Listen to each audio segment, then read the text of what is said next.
وقال تعالى في القرآن المجيد والفرقان الحميد قل يا أيها الناس إني رسول الله إليكم جميعا الذي له ملك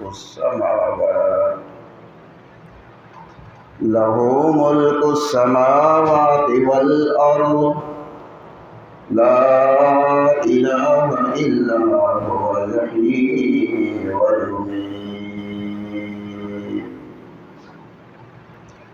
صدق الله العلي العظيم وصدق رسوله النبي الكريم ونحن على ذلك لمن الشاهدين والشاكرين والحمد لله رب العالمين. اللهم صل على محمد في أول كلامنا. اللهم صل على محمد في أوسط كلامنا. اللهم صل على محمد في آخر كلامنا. تمام تعریفیں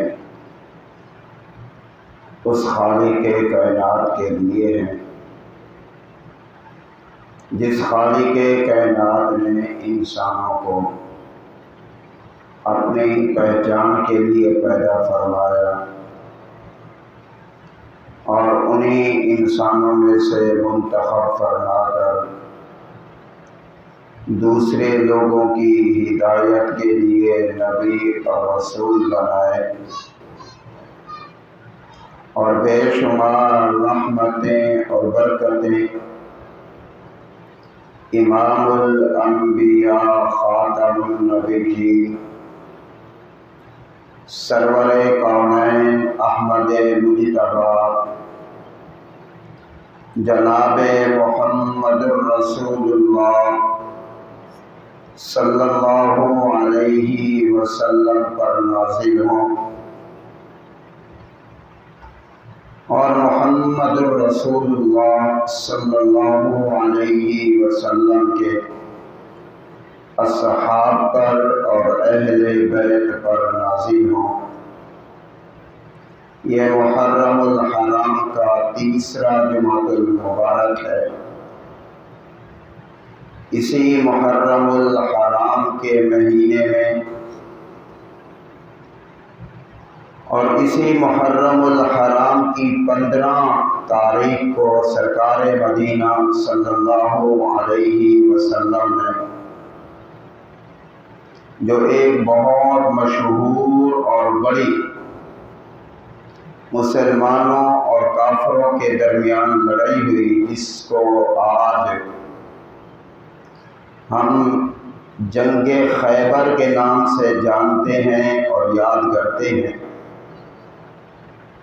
اسی محرم الحرام کی 15 تاریخ کو سرکار مدینہ صلی اللہ علیہ وسلم اپنے مسلمانوں کا لشکر، جسے صحابہ اکرام کہا جاتا ہے،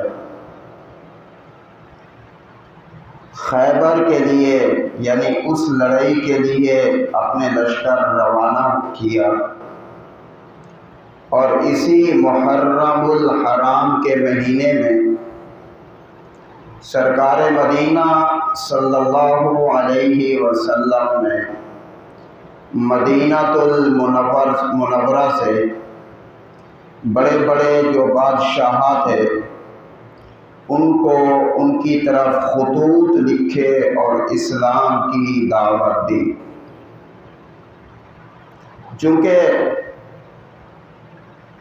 سرکار مدینہ صلی اللہ علیہ وسلم، یہ بات ہمیں سمجھنے کی ضرورت ہے کہ سرکار مدینہ صلی اللہ علیہ وسلم عالمی نبی تھے، کسی ایک بستی ان سے پہلے سرکار مدینہ کی نبوت سے یا بعثت سے پہلے یہ دستور رہا ہے، یہ طریقہ کار رہا ہے کہ جس بستی میں جب کوئی بگاڑ آتا تو اللہ رب العزت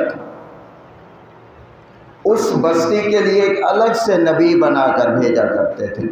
یہ اصول، طریقہ کار اور ضابطہ تھا۔ لیکن چونکہ سرکار مدینہ خاتم النبیین ہیں، اب نبوت کا دروازہ سرکار مدینہ صلی اللہ علیہ وسلم پر ختم بند کر دیا اللہ پاک نے۔ جب نبوت کا دروازہ بند ہے تو چونکہ عالمی نبی ہیں، عالمی نبی کا کیا مطلب ہے؟ نمبر 1، پوری دنیا کے نبی ہیں۔ عالمی نبی کا مطلب یہ ہے۔ دوسرا مطلب، عالمی نبی کا مطلب یہ کہ ہر چیز کے نبی ہیں۔ تو اس لیے مدینہ المنورہ سے جب نبی عالمی ہیں تو اب دعوت بھی عالمی ہوگی۔ ایسا نہیں ہے کہ یہ نبی عالمی ہے، دعوت عالمی نہ ہو۔ نبی بھی عالمی، دعوت بھی عالمی، یعنی ہر ایک تک یہ دعوت پہنچانا یہ ضروری تھا اور اب بھی ہے۔ وہ دعوت کیا تھی؟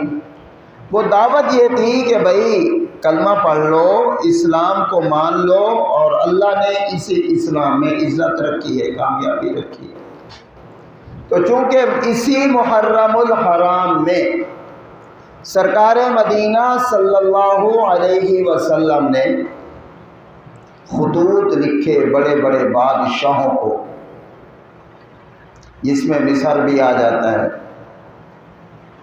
روم بھی آ جاتا ہے، قیصر و کسریٰ بھی آ جاتا ہے، بڑے بڑے اسی محرم الحرام۔ اور یہ ضابطہ ہے، یہ اصول ہے کہ جس نے، بھلے وہ عام انسان ہے یا کسی قبیلے کا سردار ہے یا کسی ملک کا جو ہے نا وہ بادشاہ ہے، سرکار مدینہ صلی اللہ علیہ وسلم کی بات مان لی، وہ کامیاب ہو گیا۔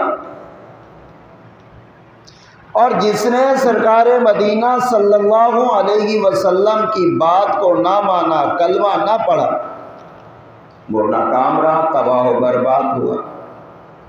اس وقت بھی، آج سے 1450 سال پہلے بھی اور آج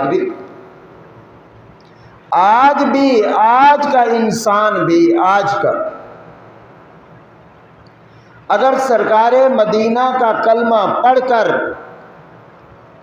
مسلمان ہوا، سرکار مدینہ کے لائے ہوئے دین کو مان لیا، کامیاب ہے۔ اگر سرکار مدینہ صلی اللہ علیہ وسلم کے لائے ہوئے دین کو نہ مانا، تباہ و برباد ہے، دنیا میں بھی، قبر میں بھی۔ وہ بھلے جتنا ہی اچھے کام دنیا میں رہ کر کیوں نہ کر لے، لیکن قبر میں اس کو کامیابی نہیں ملتی۔ ایک بات۔ دوسری بات، چونکہ عالمی نبی ہیں، انسانوں کے بھی نبی ہیں، جنات کے بھی نبی ہیں، تو سرکار مدینہ صلی اللہ علیہ وسلم کو نبوت ملنے سے پہلے یہ طریقہ کار تھا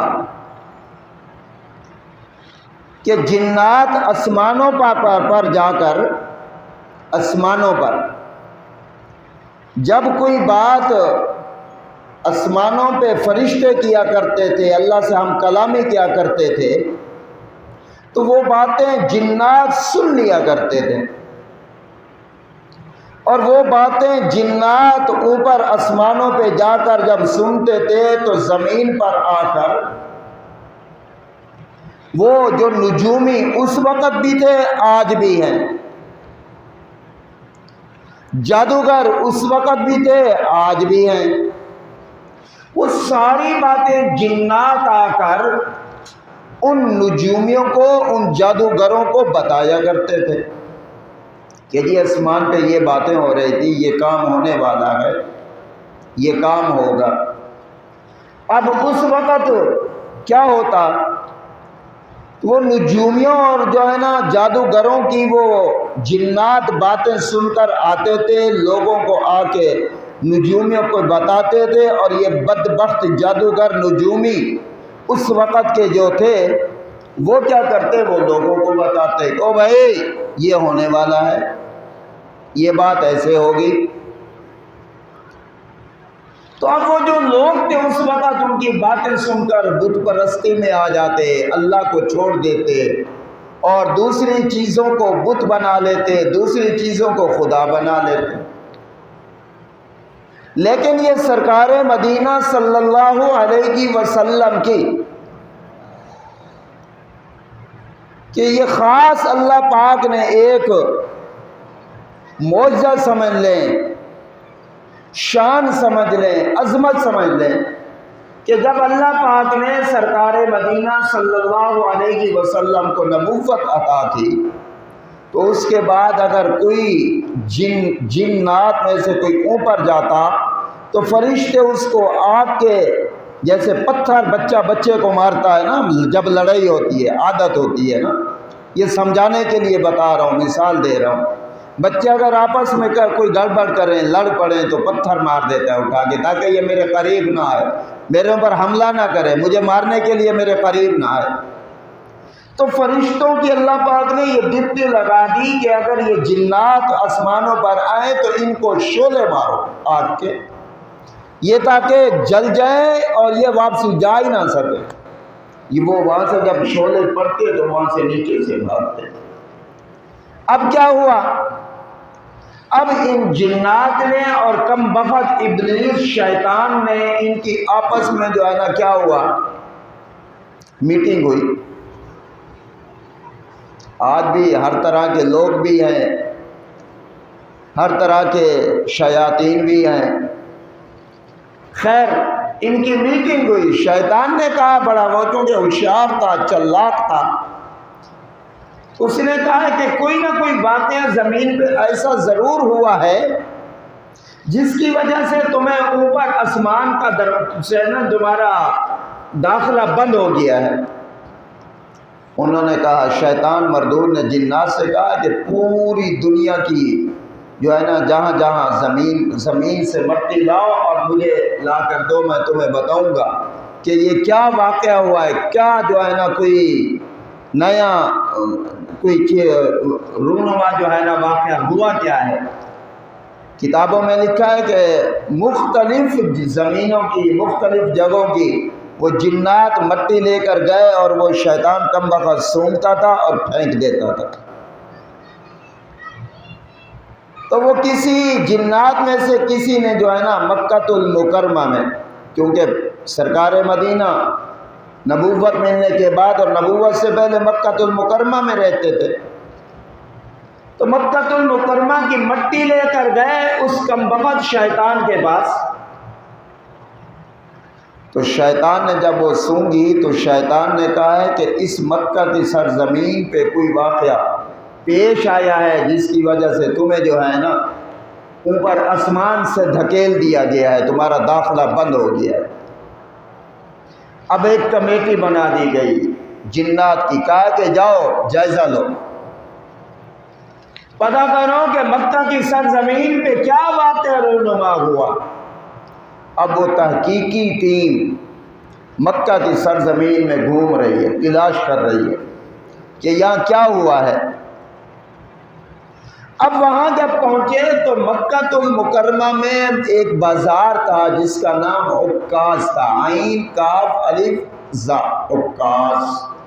جیسے ہمارے شہر کراچی میں مختلف بازاروں کے نام ہیں، صدر ہے، لالو کھیت ہے، اور اسی طرح جو ہے نا گولڈن مارکیٹ ہے، فلاں فلاں فلاں فلاں۔ تو اس طرح مکہ المکرمہ میں بھی ایک بازار تھا جس کا نام عکاظ تھا، اور اس شہر کے ارد گرد کیا تھے، باغ تھے کھجور کا، درخت تھے کھجور کے، وہاں دیکھا کہ ایک نورانی شخصیت نماز پڑھ رہی، وہ سرکار مدینہ صلی اللہ علیہ وسلم تھے۔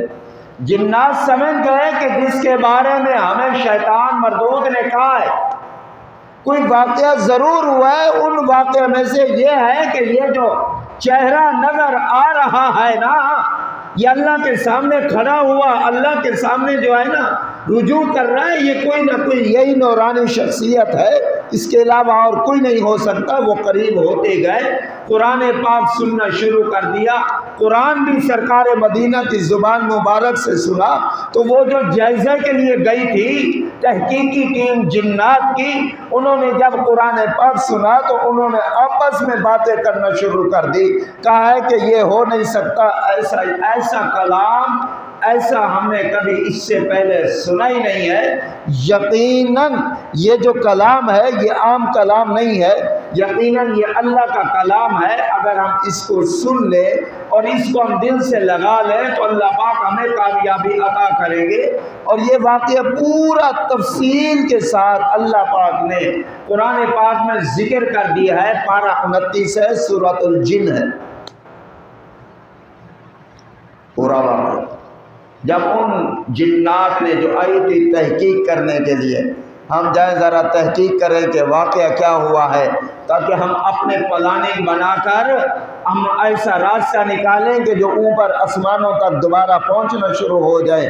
لیکن انہوں نے قرآن پاک سنا، جب سرکار مدینہ کی جو ہے نا زبان مبارک اطہر سے قرآن سنا اور سرکار مدینہ کے چہرے کا دیدار کیا، تو وہ فوراً سرکار مدینہ کے جا کے سامنے دست بازو بیٹھ گئے اور دو زانو ہو کر بیٹھ گئے، کہا کہ اللہ کے رسول یہ ہمیں مسلمان بنا دیجیے، یہ قرآن پاک ہمیں بھی سکھا دیجیے، ہم آئے تو کسی اور ارادے سے تھے، لیکن جب قرآن پاک سنا اور آپ کا دیدار کیا ہم سے رہ نہیں گیا۔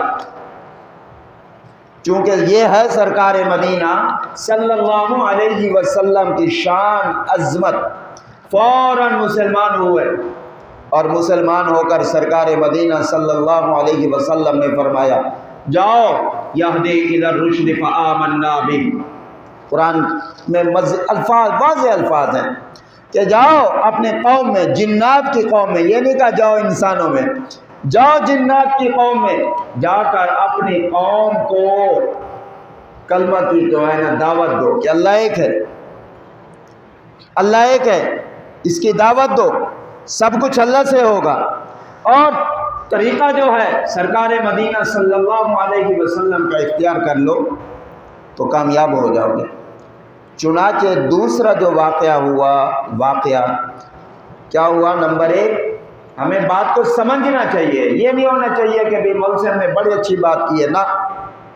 نمبر 1 اسی محرم الحرام میں کافروں اور مسلمانوں کی لڑائی ہوئی، جس کو جنگ خیبر کہا جاتا ہے۔ نمبر 2 اسی محرم الحرام کے مہینے میں سرکار مدینہ صلی اللہ علیہ وسلم نے کیا لکھے، خطوط لکھے کافروں کی جو بڑے بڑے بادشاہ تھے، سردار نہیں کہہ رہا، بادشاہ تھے، یعنی آج کی زبان میں یوں کہہ لیں کہ جو صدر اور وزیر اعظم تھے، تاکہ ہمیں بات سمجھ میں آ جائے بادشاہ کا مطلب۔ صدر اور وزیر اعظم کو خطوط لکھے سرکار مدینہ صلی اللہ علیہ وسلم نے کہ بھئی مان لو کامیاب ہو جاؤ گے، نہیں مانو گے ناکام ہو جاؤ گے۔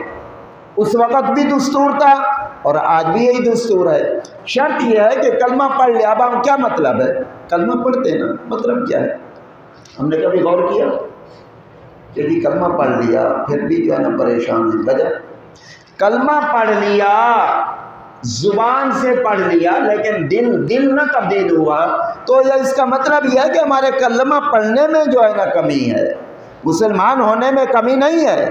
جیسے اس وقت کے مسلمانوں کا ایمان تھا، اللہ سے تعلق تھا، سرکار مدینہ صلی اللہ علیہ وسلم سے محبت تھی، اگر وہی تعلق آج کے مسلمان کا بھی ہو جائے اور وہی محبت آج کے ہم سب مسلمانوں کی ہو جائے تو پھر یقیناً کامیابی مسلمانوں ہی کی ہے۔ ایک واقعہ عرض کرتا ہوں اس وقت کے مسلمان، ایک مسلمان ہے، نبی کا کلمہ پڑھنے والے مسلمان ہیں، صحابی ہیں اس وقت کے، جنہوں نے پیارے نبی کو دیکھا، کلمہ پڑھا، اس کو صحابی کہا جاتا ہے، اور کلمے ہی کی حالت میں موت شرط ہے۔ تو ایک صحابی ہے، ایک مسلمان ہے جس کا نام حضرت زید بن حارثہ رضی اللہ تعالی عنہ۔ وہ مدینہ المنورہ سے، وہاں جیسے آج کل بھی ہے، آج کل کیا ہے کہ اگر کہیں جانا ہو یا تو سواری کرنے کے لیے رکشہ ملے گا، گاڑی ملے گی، موٹر سائیکل بیکیا مل جائے گی، تو اس وقت جو سواری ہوا کرتی تھی، جو کرائے پر ملا کرتی تھی، وہ کرائے پر ملا کرتی تھی، یا تو اونٹ ملا کرتا تھا، یا خچر ملا کرتا تھا کرائے پر، یا گدھا ملا کرتا تھا، یہ 2 سے 3 سواریاں ملا کرتی تھی۔ تو حضرت زید بن حارثہ انہوں نے کیا کیا کہ مدینہ المنورہ جانا تھا، تو راستے میں انہوں نے جس جگہ پہ تھے، تو انہوں نے ایک خچر جس کا تھا وہ بدو تھا، اس کو کہا کہ مجھے فلاں وہاں علاقے میں چھوڑ دو، میں آپ کو اتنا پیسے دے دوں گا۔ طے ہو گئے پیسے۔ اس بدو نے ایک شرط رکھ لی، بولو بھائی۔ بدو نے کہا میری شرط یہ ہے کہ راستے میں جہاں چاہوں گا رکوں گا، اور جس راستے سے چاہوں گا اسی راستے سے جاؤں گا۔ اس بدو کو پتا تھا کہ اگر میں نے یہ شرط نہ رکھی تو راستے میں اگر میں نے راستہ تبدیل کیا تو اس کو پتا ہے یہ پھر مجھے جو ہے نا روکے گا، اور جب میں نہیں روکوں گا تو لازمی سی بات ہے، ایک مسلمان ہے، نبی کا کلمہ پڑھنے والے، میرا کام پورا کر دے گا، گردن اتار دے گا میری۔ تو خیر بدو نے پہلے سے ہی شرط رکھ لی، صحابی تھے، مسلمان تھے، نبی کا کلمہ پڑھنے والے تھے، انہوں نے کہا ٹھیک ہے مجھے یہ شرط منظور ہے۔ اب وہ راستہ تبدیل کیا، خاموش، کیوں؟ شرط تھی، پہلے جو ہے نا مان گئے تھے۔ اب ایسے ایک جنگل میں جا کے اس خچر سے خود بھی اترے، اور حضرت زید اس مسلمان کو بھی کہا آپ بھی اترے۔ جب وہ مسلمان اس جنگل میں اترے تو دیکھا کہ اس جنگل میں بہت ساری لاشیں پڑی اور بدبو آ رہی ہے۔ اب اس بدو نے اس مسلمان کو کہا کہ بس اب آپ تیرا آخری وقت ہے، اگر کوئی آپ کی خواہش ہے تو مجھے بتا دو تاکہ میں آپ کے ورثاء تک پہنچا دوں اور آپ کی وہ خواہش پوری ہو جائے۔ تو اس پیارے نبی علیہ السلام کے کلمہ پڑھنے والے مسلمان نے کہا مجھے 2 رکعت نماز پڑھنے دیجیے، صرف 2 رکعت۔ بدو نے کہا وہ بھی پڑھ لو، آپ سے پہلے کئی لوگوں نے پڑھی ہے، ان کو نماز پڑھنے کا کوئی فائدہ نہیں ہوا، آپ بھی اپنی خواہش پوری کر لو۔ حضرت زید بن حارثہ وہ مسلمان نماز پڑھی، نماز پڑھنے کے بعد سجدے میں اللہ سے دعا کی اور کہا یا ارحم الراحمین۔ غیب سے آواز آئی، کہا مت کرو قتل۔ بدو پریشان ادھر ادھر دیکھتا ہے، کہیں سے کوئی جو ہے نا کچھ نظر بھی نہیں آ رہا اور آواز بھی آ رہی ہے۔ میں یہ سمجھانے سے پہلے ایک چھوٹا سا واقعہ عرض کرتا ہوں۔ اللہ نہ کرے اللہ پاک ہم سب مسلمانوں کی حفاظت فرمائے۔ راستے میں ہم کہیں جا رہے ہوں، جیسے آج کل حالات چل رہے ہیں، کسی نے ڈاکو نے روک لیا، چور نے روک لیا اور نکال لیا پسٹل، کہا نکال جو کچھ ہے تیرے پاس۔ اگر کوئی اللہ والا ہوگا، اگر کہیں غیب سے اچانک سے آواز آ گئی اور وہ جس کے ہاتھ میں پسٹل تھا، وہ جو سامان اس سے جو ہے نا موبائل پیسے تلاشی لے رہا تھا، وہ تو وہی مر جائے گا بیچارہ، اس کے تو وہاں سارے جو ہے نا ہوش و حواس ہی ختم ہو جائے گا۔ وہ کہے گا یہ کہاں سے آ گیا، یہ تو مجھے مار ڈالے گا، وہ خود پھر بھاگنے لگا۔ تو بہرحال غیب سے آواز آئی، یہ واقعہ میں نے اس لیے بتایا تاکہ ہمیں بات سمجھ میں آ جائے، سمجھانے کے لیے۔ تو غیب سے آواز آئی مت کرو قتل، ڈر گیا۔ دوسری بار پھر اسی مسلمان نے کہا یا ارحم الراحمین۔ ادھر وہ اس کے بعد جو تلوار تھی وہ اٹھاتا اور آواز آ جاتی مت کر قتل، پھر جو ہے نا وہ پریشان ہو جاتا، دیکھتا کوئی بھی نہیں۔ تیسری بار اس مسلمان نے کہا یا ارحم الراحمین، وہ اس کے بعد اب تو جدید چیزیں ہیں نا، ٹیکنالوجی چیزیں آ گئی ہیں، پستول آ گئے ہیں، پتہ نہیں کیا کیا چیزیں آ گئی ہیں، تو اس وقت جو ہے نا تیر ہوا کرتے تھے، برچھے ہوا کرتے تھے، تلواریں ہوا کرتی تھی۔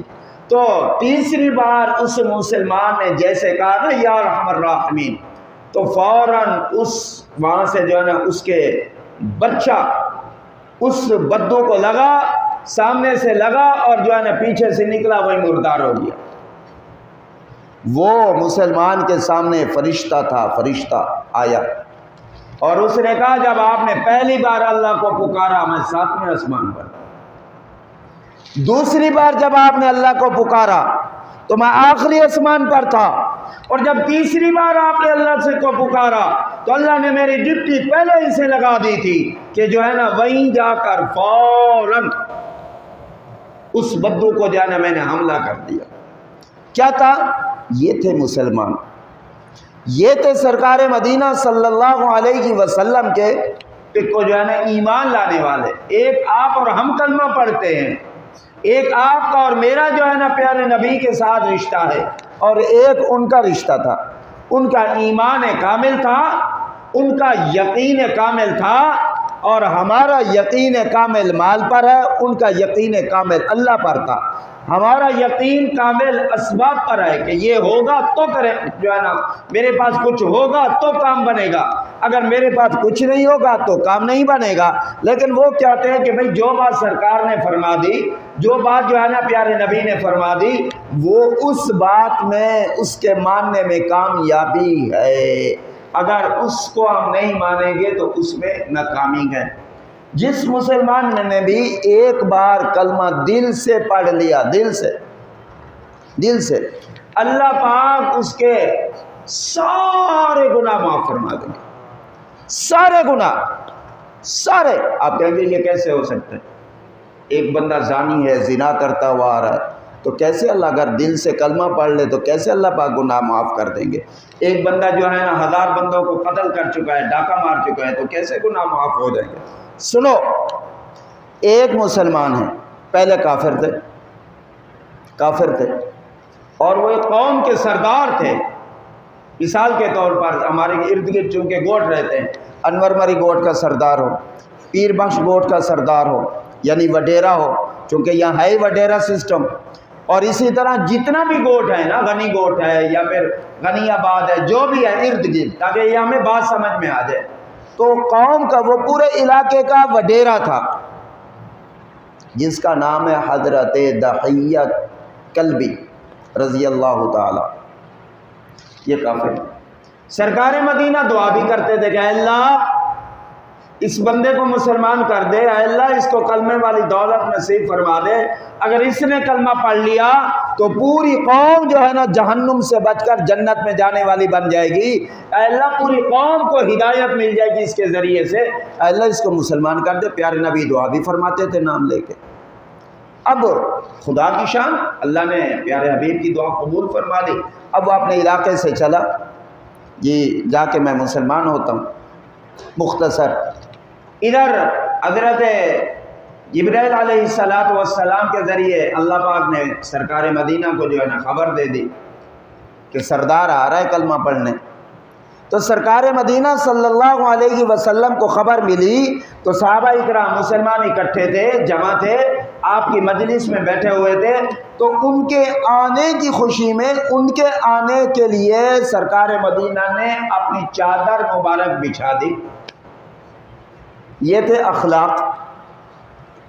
جب اس دحیہ کلبی جو قوم کا سردار تھا جب وہ آیا اور سرکار مدینہ کا اخلاق دیکھا، حالت دیکھی، وہ چادر مبارک جو سرکار مدینہ نے بچھائی تھی وہ اٹھائی، چومنے لگا، بوسہ دینے لگا اور رونے لگا، اور کہا کہ بس یہ میرے لیے بہت بڑی بات ہے، میں کافروں کا سردار ہوں، خود کافر ہوں، اور آپ نے میرے لیے اتنا بڑا استقبال کر لیا ہے تو کیا نام ہے، مجھے کلمہ پڑھا دیجئے۔ اب جب کلمہ پڑھ لیا، کلمہ پڑھنے کے بعد دڑا دڑ رونے لگے، دڑا دڑ رونے لگے، آنکھوں سے آنسو رک ہی نہیں رہے۔ سرکار نے فرمایا خیریت، اتنا رونا، اتنا رو رہے ہیں، کیا ہوا؟ اس مسلمان نے کہا، دحیہ قلبی نے کہا کہ اللہ کے رسول میں نے بہت زیادہ گناہ کیے، میں بہت بڑا گناہ گار ہوں، کیا کلمہ پڑھنے کے بعد میرے گناہ معاف ہو سکتے گئے؟ سرکار نے فرمایا بالکل ہو سکتے ہیں۔ آپ نے گناہ کیا کیے ہیں ذرا بتائیے تو صحیح، گناہ کیا کیے ہیں آپ نے؟ اللہ اکبر، رو رہے ہیں، بتائے نہیں جا رہے۔ تو آج عورتوں کا جو ہے نا، ان کم بختوں کافروں نے مسلمانوں کی عورتوں کو خراب کرنے کے لیے عجیب و غریب نام دے دیے ہیں کہ جی یہ جو ہے نا گھروں کے اندر بند ہو کر رہ گئی ہے۔ اسلام نے کیا جو ہے نا عورت کو درس دیا ہے، اسلام نے کیا جو ہے نا مقام دیا ہے، بکواس کرتے رہتے ہیں۔ سنو، جتنا عزت اللہ پاک نے اسلام نے عورت کو دی ہے، کسی مذہب نے عورت کو عزت دی نہیں ہے۔ رونے لگے دڑا دڑ، کہا ہے کہ اللہ کے رسول میں جاہل تھا